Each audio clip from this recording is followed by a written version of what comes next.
चलिए दोस्तों, परसेंटेज के सवाल पर कुछ आगे बढ़ते हैं। ये जो है आपका परसेंटेज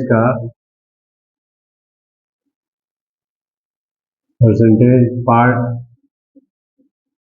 थर्ड के रूप में आप इसको देख सकते हैं। मैंने 2 पार्ट को करवा दिया है। अब जो है तीसरा पार्ट हो रहा है। सवाल पे डायरेक्ट बढ़ते हैं, ज़्यादा समय ना लेते हुए। है कि एक घनाभ जो है क्यूबॉइड, जिसका लेंथ को 10% बढ़ा दिया गया, उसका ब्रेड्थ को 20% बढ़ा दिया गया, तो ऊंचाई को 50% कम कर दिया गया, तो इसके आयतन पर, इसके वॉल्यूम पर क्या प्रभाव पड़ेगा। तो सेम चीजें, कुछ नहीं करना है, वही जो मैंने बताया था कि पहले क्या था। पहले इसका वॉल्यूम देखते हैं। वॉल्यूम का फॉर्मूला क्या होता है? वॉल्यूम इक्वल टू क्या होता है? L into B into H. ठीक है, वॉल्यूम पहले 100 था। वॉल्यूम का एक परसेंटेज पूछा है कि वॉल्यूम पर क्या प्रभाव पड़ेगा, तो मान लीजिए कि x हो गया। ठीक है, वॉल्यूम जो है वो अभी क्या हो गया? x। लेंथ जो है वो 100 था और अभी कितना हो गया? 110, क्योंकि 10% बढ़ गया। ब्रेड्थ 100 था, अभी क्या हो गया? 120, क्योंकि 20% बढ़ गया। और इसका हाइट जो है 50% कम हो गया, मतलब जो 100 था वो 50 हो गया।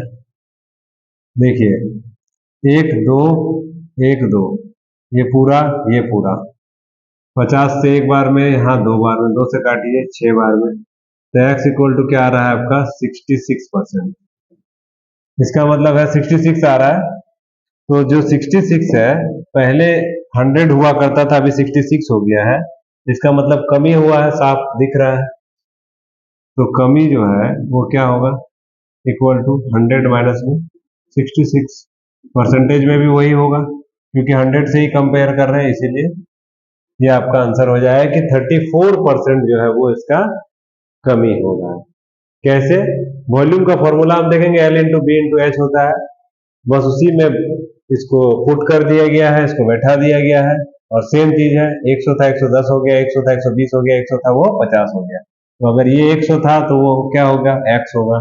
इस तरह से हम 34% यहाँ पर आंसर आपको मिलेगा। अगले सवाल की ओर बढ़ते हैं। क्या है कि घन के आयतन में 33.1% जो है वृद्धि होने पर उसकी भुजा में क्या प्रभाव पड़ेगा। तो घन का आयतन, वॉल्यूम क्या होता है?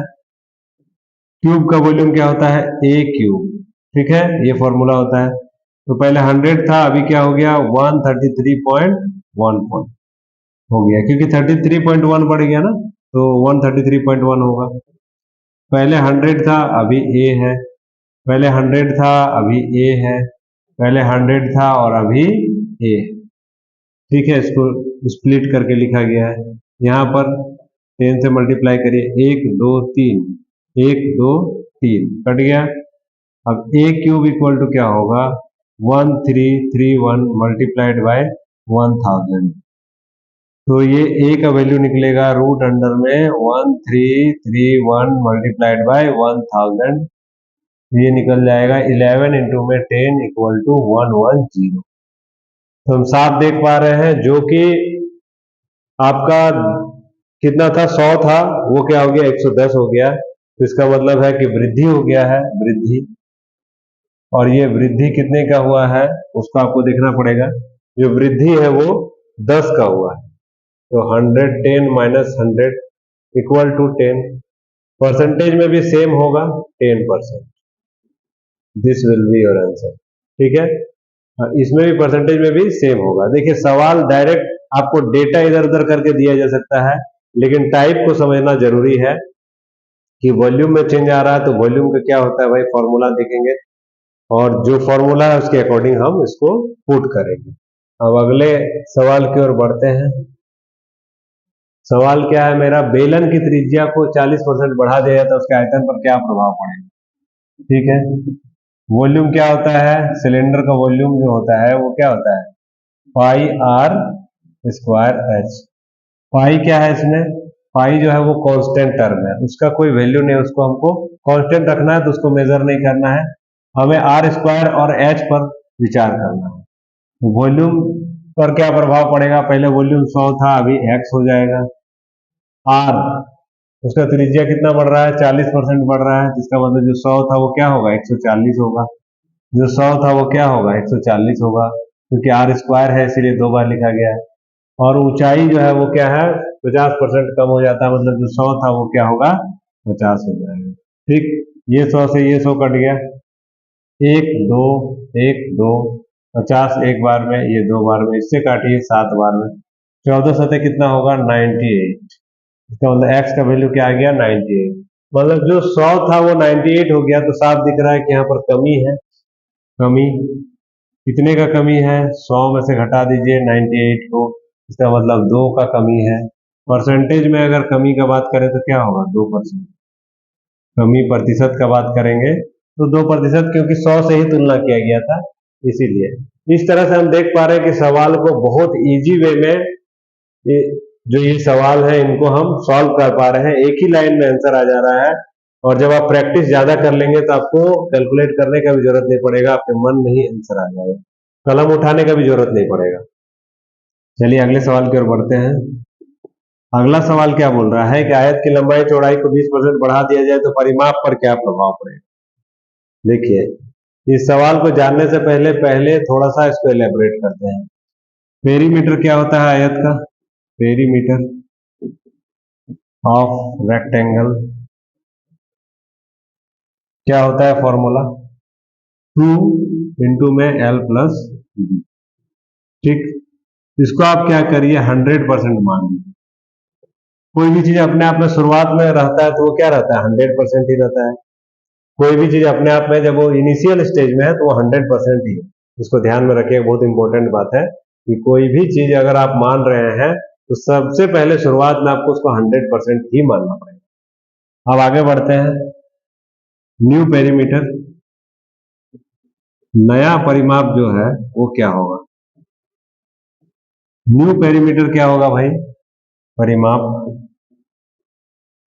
नया परिमाप इसका क्या होगा, तो 2 इंटू में एल जो है वो क्या बढ़ गया, एल और दोनों 20% बढ़ा है, तो इसका मतलब एल इंटू में 120 बटा में 100। ठीक है, प्लस में बी इंटू में 120 बटा में 100। ऐसा क्यों, 20% बढ़ा है तो एल तो अपने आप में 100% है ना, 20% बढ़ गया मतलब पहले 100 था अभी 120 हो गया। ठीक, या फिर आप इसको ऐसे भी समझ सकते हैं, अगर एल को बढ़ा रहे हैं तो एल प्लस एल का 20%, यही होगा। तो L plus L multiplied by 20/100। ठीक, तो ये क्या हो गया, यहाँ पे एलसीएम आप लेंगे तो आएगा 100L प्लस में 20L। ठीक, इक्वल टू हो जाएगा 120L/100। इसी चीज को मैं यहाँ पर डायरेक्ट लिखा हूं कि 20% बढ़ गया है अगर, तो मैंने इसी चीज को डायरेक्ट लिखा है कि 20% अगर बढ़ गया तो L का 120% हो जाएगा, साफ बात है। और B भी 20% बढ़ा है, इसका मतलब B का भी 120% हो जाएगा। B अपने आप में कितना है, 100% है, और 20% बढ़ गया, इसका मतलब 100 प्लस 20 दैट इज 120%। तो डायरेक्ट में मैंने यहाँ पर लिखा है, जो कि मैं यहाँ पर इसको साइड में आपको समझा दिया है मैंने इसको।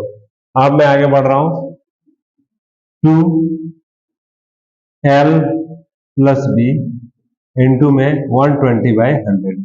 क्यों, क्योंकि 120/100 दोनों में है तो कॉमन आ जाएगा। इसका वैल्यू क्या था, 100 था, इसका वैल्यू क्या था, 100 था, 100% ही माना था ना, तो 100 हो गया, और मल्टीप्लाइड बाय 120/100। ये 100 कट जाएगा तो कितना हो गया, 120। इसका मतलब जो 100 था वो 120 हो गया है, तो साफ बात है कि वृद्धि दिख रहा है, वृद्धि बराबर 120 माइनस में 100 इक्वल टू 20। इसका मतलब है कि 20% जो है वो आपका वो पेरीमीटर क्या होगा, वो इंक्रीज हो जाएगा, 20% उसका पेरीमीटर इंक्रीज हो जाएगा। ठीक है, तो अगर 20% इंक्रीज हो रहा है तो हम देख पा रहे हैं कि आयत की लंबाई चौड़ाई को अगर 20% बढ़ा दिया जाए तो परिमाप भी क्या होगा, 20% ही बढ़ेगा। तो अब से इस तरह का डिटेल में बनाने का कोई जरूरत नहीं है, एक बार मैंने समझा दिया इसको। अब आप डायरेक्ट देखेंगे कि आयत की लंबाई चौड़ाई को 20% बढ़ाया, उसका परिमाप पर क्या प्रभाव पड़ेगा, पेरीमीटर पर क्या प्रभाव पड़ेगा, तो सेम पड़ेगा, 20% पड़ेगा। ठीक है, अब इसी चीज पे मैं एक बात को समझाता हूं कि देखिए, पहले परिमाप परिमाप पेरीमीटर, ठीक है, उसके बाद क्षेत्रफल क्षेत्रफल एरिया, उसके बाद क्या है आपका आयतन, मतलब वॉल्यूम।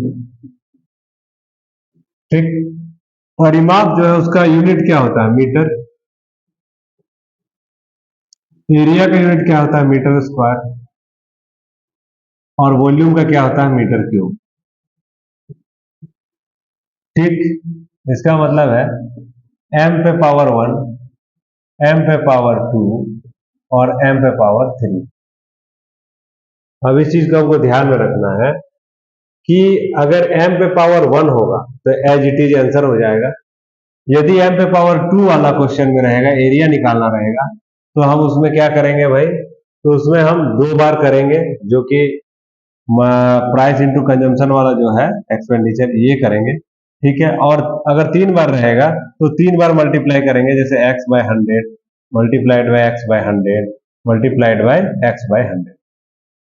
अगर वॉल्यूम रहेगा तो 3 बार करना पड़ेगा, क्षेत्रफल एरिया रहेगा तो 2 बार करना पड़ेगा, और परिमाप तो एक ही बार में आंसर आएगा। इसका मतलब परिमाप जो भी होगा एज इट इज, अगर आप लेंथ, जैसे लेंथ का क्या होता है परिमाप, लेंथ का यूनिट क्या होता है, लेंथ, और डायगोनल का यूनिट क्या होता है आपका, लंबाई और विकर्ण। इसका यूनिट क्या होता है, मीटर होता है। क्या होता है, मीटर। इसका मतलब m पे पावर 1 है। तो यदि m पे पावर 1 है तो जो आंसर मेरा आएगा, सवाल में बोला गया कि अगर लेंथ बढ़ा दिया गया तो उसका परिमाप पर क्या प्रभाव पड़ेगा, तो जो लेंथ पे प्रभाव पड़ेगा वही परिमाप पर पड़ेगा। विकर्ण, डायगोनल पे बोला अगर 10% बढ़ा दिया गया तो उसका परिमाप पर क्या प्रभाव पड़ेगा, उसके पेरीमीटर पर क्या प्रभाव पड़ेगा, तो सेम एज इट इज रहेगा, कोई दिक्कत इसमें नहीं है। जितना डायगोनल बढ़ेगा उतना ही परिमाप बढ़ेगा और उतना ही लंबाई भी बढ़ेगा। ठीक, ये तीनों चीज आपस में सेम एक ही रेशियो में बढ़ेगा। अगर 10% लेंथ बढ़ा है तो 10% डायगोनल भी बढ़ेगा, और 10% डायगोनल बढ़ा है तो उसी तरह से पेरीमीटर भी क्या होगा, 10% बढ़ेगा। आई होप कि मैं इस बात को समझा पाया हूं। आप इस चीज को अच्छे तरीके से समझिए कि परिमाप मीटर पे पावर एक वाला रहेगा तो उसमें 1 बार करना है। क्षेत्रफल एरिया है, मीटर का स्क्वायर है, इसका मतलब पावर 2 है तो उसमें 2 बार करना है। और आयतन 3 मीटर क्यूब, इसका मतलब पावर 3 है तो उसे 3 बार करना है। 2 बार करने वाला में क्या करना पड़ेगा, वही सेम चीज है, x बाय 100 इंटू में x बाय 100, मतलब 2 बार हमें करना पड़ेगा। ठीक है, जैसे कि 10% मान लीजिए कि बढ़ गया, 10% अगर बोला कि उसका लेंथ बढ़ गया तो उसका क्षेत्रफल पर क्या प्रभाव पड़ेगा, लेंथ जो है वो 10% बढ़ गया रेक्टेंगल का, आयत का, तो क्षेत्रफल एरिया पर क्या प्रभाव पड़ेगा, तो एरिया का फॉर्मूला क्या होता है, एल इंटू में बी। तो लेंथ और आपका ब्रेड्थ भी बोला, ब्रेड्थ ये 10% बढ़ गया है, ये भी 10% बढ़ गया है, इंक्रीज किया है, तो बोला उसका एरिया पर क्या प्रभाव पड़ेगा भाई, तो एरिया एक्स था, अभी सॉरी एरिया 100 था और अभी क्या हो गया, एक्स हो गया। लेंथ जो है वो 100 था, अभी 110 हो गया, और ब्रेड भी क्या था, 100 था, 110 हो गया। ठीक, ये सुनना उड़ जाएगा, यहां से यहां कट जाएगा, यहाँ भी कट जाएगा, तो 121। इसका मतलब है एरिया जो हो जाएगा वो क्या हो जाएगा, परसेंटेज में वृद्धि अगर हम इसका देखेंगे तो क्या होगा, 21%। ये आपका आंसर होगा। क्यों, क्योंकि 10% अगर आप लेंथ को बढ़ाते हैं, ठीक है, और ब्रेड को भी 10% बढ़ाएंगे, तो ये तो एरिया निकालना हमें कहा गया है, तो मीटर स्क्वायर मतलब 2 पावर वाला है तो 2 बार गुना किया गया है। उसी तरह से 3 पावर वॉल्यूम वाला रहेगा, 3 बार गुना करेंगे, और इससे ज्यादा कुछ नहीं सोचना है। हमें देखना है सवाल में आयतन, क्षेत्रफल या परिमाप, इन तीनों में से क्या दिया गया है, मतलब आपसे क्या पूछ रहा है, सवाल क्या डिमांड कर रहा है। यदि परिमाप का डिमांड कर रहा है तो जो एज इट इज है वही आंसर हो जाएगा। क्षेत्रफल का डिमांड कर रहा है तो 2 बार करेंगे, और वॉल्यूम का डिमांड कर रहा है तो 3 बार करेंगे। ठीक है, और इस तरह से हम चीजों को समझ पा रहे हैं। आई होप कि आप समझ गए होंगे मेरी बातों को, और इसको दोबारा भी आप इसको रिवाइज करके फिर से सुन लीजिएगा मैंने जो जो बातें कही हैं। ठीक है, अब मैं आगे बढ़ रहा हूं।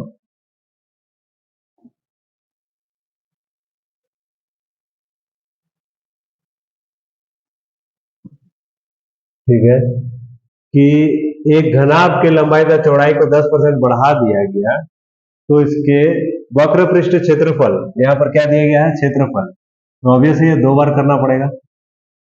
ठीक है, सॉल्यूशन क्या 10% बढ़ा दिया गया तो क्या प्रभाव पड़ेगा ना आपकी लंबाई। हाँ ठीक है, तो जो 100 था वो क्या हो गया 110, जो 100 था वो क्या हो गया 110, तो जो 100 था वो क्या होगा x होगा, ये और ये उड़ा देंगे, ये और ये उड़ जाएगा, x इक्वल टू 121 आ गया।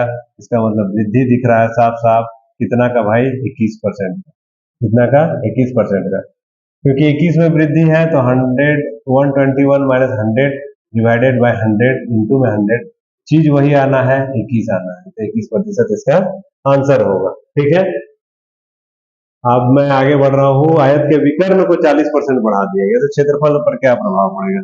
मैंने अभी बताया था यदि डायगोनल को 40% बढ़ा है तो लेंथ भी क्या होगा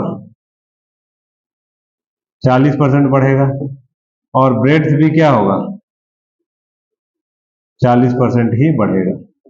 ठीक, तो एरिया, एरिया जो है वो क्या होगा L इंटू बी होता है, तो पहले एरिया 100 था, अभी x हो गया, पहले लेंथ 100 था, अभी 140 हो गया है, और ब्रेड भी पहले क्या था 100 था, अभी क्या हो जाएगा 140 हो जाएगा, ये दो सुना कट जाएगा, 1 2 1 2, 14 चौक 96, 196, इसका मतलब है x इक्वल टू आ गया 196, तो वृद्धि बोलेंगे, वृद्धि क्या हो जाएगा 96%, इसका मतलब है कि उसका जो क्षेत्रफल है वो कितना बढ़ जाएगा 96% बढ़ जाएगा।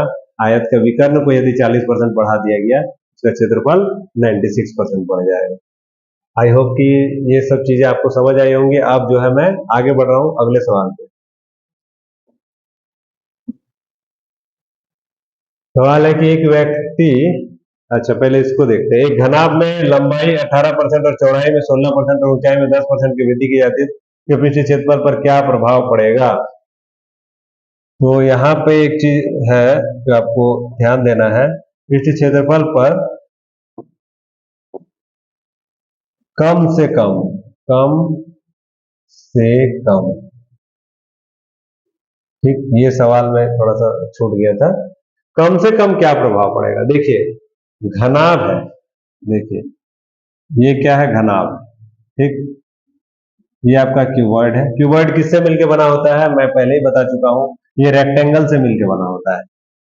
तो इसका लेंथ को 18%, अगर ये लेंथ है और ये बी है और ये आपका एच है, ठीक, लेंथ को आप 18 बढ़ा रहे हैं और चौड़ाई को बी को आप बढ़ा रहे हैं 16 और ऊंचाई हाइट को बढ़ा रहे हैं 10, ठीक। तो यदि आप इन तीनों को अलग अलग तरीका से बढ़ाएंगे तो ये घनाभ घनाभ नहीं रहेगा, दूसरी आकृति दूसरे फिगर में चेंज हो जाएगा, ठीक। तो आपको ध्यान रखना पड़ेगा कि जो भी चीज बढ़ाना है वो सेम बढ़ाना है, मतलब लंबाई अगर 10% बढ़ाएंगे तो चौड़ाई को भी 10% और ऊंचाई को भी 10% बढ़ाएंगे, ठीक है। ये बातें समझ आ रही होंगी कि यदि हमने इसको अलग अलग चेंज कर दिया तो घनाभ जो है वो फिगर चेंज हो जाएगा, दूसरे फिगर में कन्वर्ट हो जाएगा, वो घनाभ नहीं रहेगा, क्यूबॉइड नहीं रहेगा, दूसरा कुछ बन जाएगा, ठीक। अब हम आगे बढ़ते हैं। इसमें हमको यह ध्यान रखना है कि वक्र पृष्ठ क्षेत्रफल पर कम से कम क्या प्रभाव पड़ेगा, तो कम से कम कौन है 10% है, इसका मतलब है कि वक्र पृष्ठ क्षेत्रफल पर भी क्या होगा कम से कम 10% प्रभाव पड़ेगा। तो अभी बताए थे वक्र पृष्ठ क्षेत्रफल मतलब कि मीटर स्क्वायर है, इसका वैल्यू क्या है, इसका यूनिट मीटर स्क्वायर है, इसका मतलब 2 बार करना होगा, तो कम से कम 10%, 10% सबसे कम है, ये तो 16 ज्यादा है और 18 भी ज्यादा है, कम कौन है 10%, इसलिए कम से कम 10% का तो उस पर बदलाव आएगा ही आएगा। तो हम क्या करेंगे एरिया इक्वल टू क्या दो बार लिखेंगे, जो 100 था वो 110 हो गया, और जो 100 था वो क्या हो गया, 110 हो गया। उसी तरह से एरिया जो आपका 100 था वो क्या होगा, x होगा, इक्वल टू 110 बटा में 100 मल्टीप्लाइड बाय 110 बटा में 100। ये 100 और ये 100 कैंसिल, एक एक एक एक कट गया, 121 आ गया। इसका मतलब साफ साफ दिख रहा है कि आपका 121, जो 100 था वो 121 हो गया, तो वृद्धि होगा। वृद्धि, वृद्धि कितने का है भाई, तो 121 माइनस में 100, मतलब 21% का जो है वो आपका क्या है, वृद्धि हो गया। वृद्धि बोलिए या प्रतिशत वृद्धि बोलिए, एक ही बात है, ठीक है, क्योंकि 100 से ही तुलना किया जा रहा है, इसलिए प्रतिशत वृद्धि और वृद्धि दोनों क्या होगा, सेम होगा। अब मैं अगले सवाल की ओर बढ़ रहा हूं, ठीक है।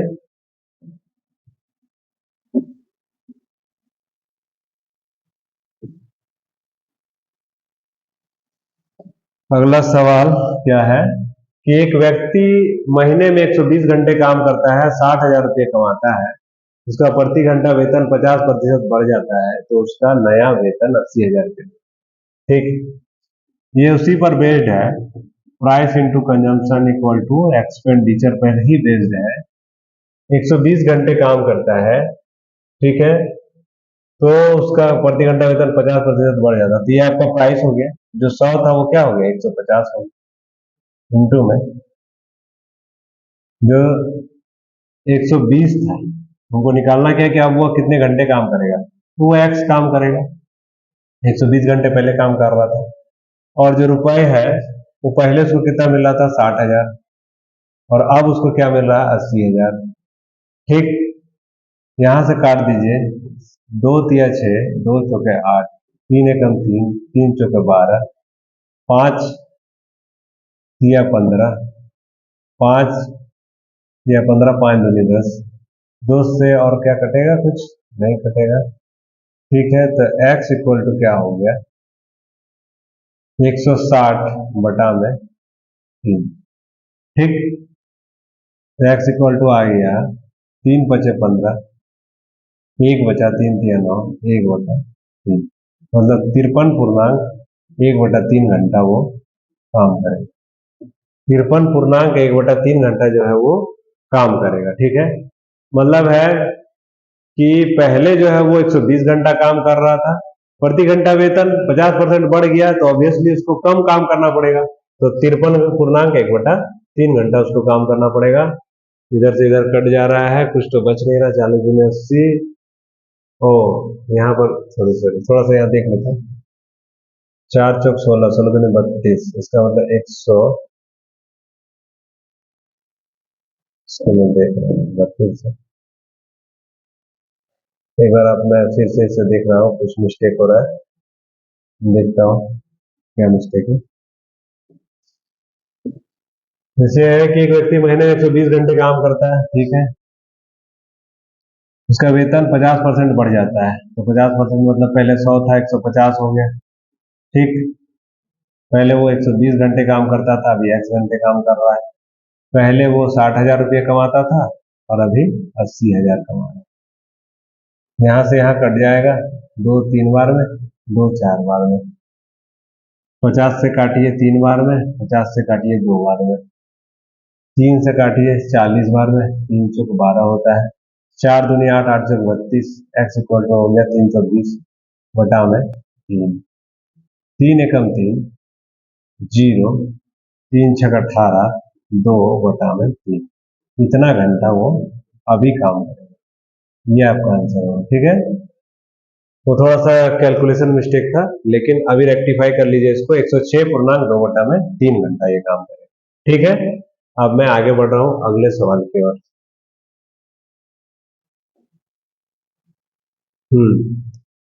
एक दुकानदार वस्तु के मूल्य में 20% की वृद्धि करता है, तो वह मूल्य में कितना परसेंट कमी करे कि पहले वाला मूल्य प्राप्त हो। देखिए, 20% की वृद्धि करता है, पहले और अब, यहाँ पर अब लिखिए, पहले जिसका मूल्य था कितना था, 20%, मतलब पहले 100 था, ठीक, अभी क्या हो जाएगा, 120, अब वो क्या बोल रहा है कि वो मूल्य में कितना प्रतिशत कमी करे। तो कितना कमी करना पड़ेगा पहले वाला आने के लिए? 20 का कमी करना पड़ेगा, ठीक, तभी 100 आएगा। लेकिन तुलना किससे करना है? 120। तो 20 बटा में 120 और गुना में 100। काट दीजिए 6 बार में, ये कट गया 3, भैया हो गया 50। इसका मतलब 16.2/3%। 16.2/3% जो है वो उसको क्या करना पड़ेगा? पहले वाला वह मूल्य में कितना प्रतिशत कमी करे? तो 16.2/3% अगर वो कम कर दिया तो उसको पहले वाला मूल्य प्राप्त हो जाएगा। साफ बात है। पहले उसको 100 में दुकानदार का वस्तु का मूल्य था, अब क्या 20% वृद्धि होगा तो 120 रुपये हो जाए। अभी देखा जाए दोनों का अंतर कितना का है भाई? तो 20 का अंतर है। आप इसको कमी मत लिखिए, आप इसको अंतर लिखिए, ठीक, इसको आप अंतर लिखिए, डिफरेंस। डिफरेंस जो है वो कितना का है? 20 का है। लेकिन तुलना किससे करना है? अब वाला मूल्य से 120 से तुलना करना है। बस 20 बटा में 120 गुना में 100, 16.2/3। अगला सवाल आने से पहले मैं एक चीज को डिस्कस करना चाहता हूं